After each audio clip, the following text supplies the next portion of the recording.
The Apostle John, as would be expected, uses a Hebrew version of the dragon myth to describe the war in heaven of Revelation. Saint Michael, the archangel, is a Hebrew counterpart to the English Saint George. By using standard mythological iconography, John makes interpretation of the dragon slayer simple. Michael was one of the 7 archangels. The archangels were always associated with the planets. The problem is not identifying St. Michael as a planet. He was. The difficulty arises from confusion as to which archangel was which planet.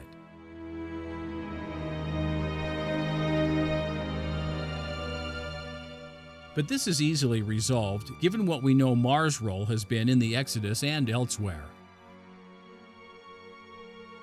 We know from the scriptures that at the Sea of Passage, there was a war in heaven with an archangel vanquishing a dragon. The dragon was called either Rahab or Leviathan.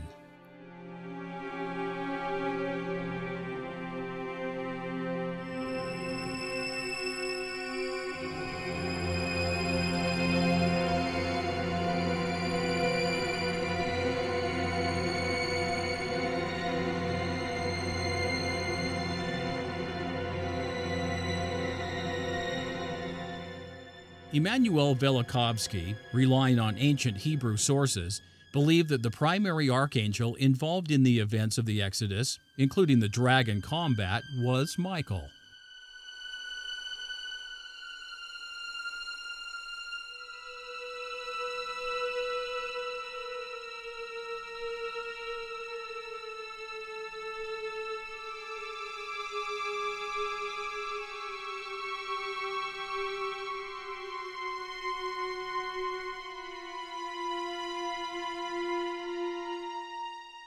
Velikovsky identifies the archangel Michael as the planet Venus, according to his thesis.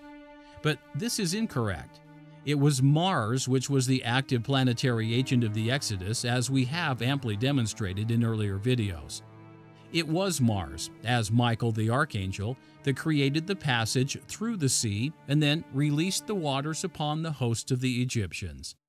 During the apocalypse, as a mirror event, it will be Mars again as St. Michael, which will fight the dragon.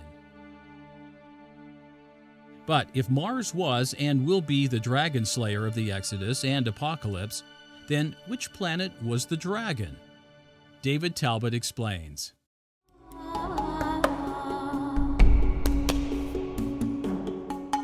The Medusa archetype was only a nuance away from the celestial serpent or dragon, with its bright filaments, effusive feathers, long flowing hair, and lightning emanations, the global symbols of the great comet.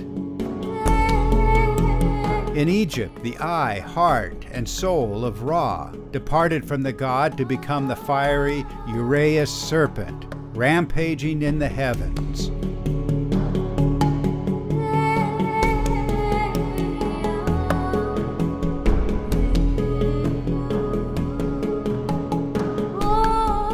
Astronomical traditions throughout the Mediterranean and Near East confirm that this goddess was the planet Venus.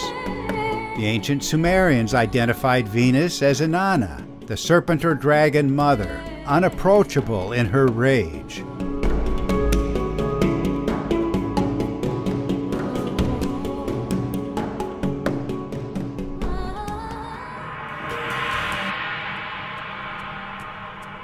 The disordered comet-like hair of the Chinese dragon was an overriding feature, as was the discharging sphere or so-called night-glowing pearl, its spiraling attributes, and the lightning emanations of the dragon itself. Long after the remembered events, the Aztecs still knew the comet as streaming feathers.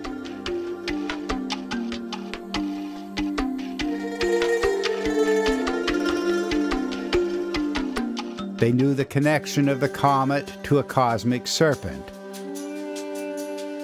And they remembered the connection of both to the planet Venus. Venus was the archetype of the mother goddess and of the serpent dragon, and was the great primeval comet.